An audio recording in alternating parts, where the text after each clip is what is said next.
You know, when the world is torn apart by violence, when communities are left wounded and grieving, our hearts can't help but to cry out, "How long, O Lord? How much longer?" The pain is real, the sorrow is heavy, but even here, God has not abandoned us.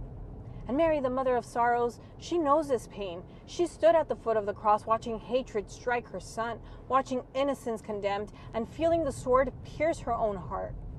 But notice, she didn't turn away. She didn't despair. She stood silent, steadfast, and faithful. Christ himself carried the full weight of hatred and violence on that cross.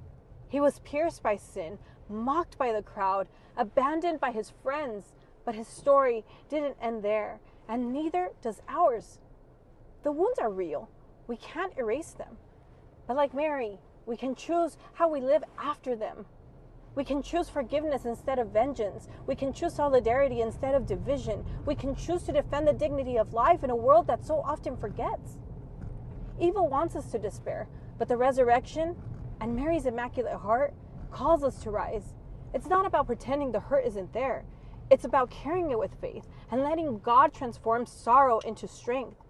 So we keep going, not in our own power, but with the cross lifted high, with Mary at our side, and with the certainty that love will outlast hate.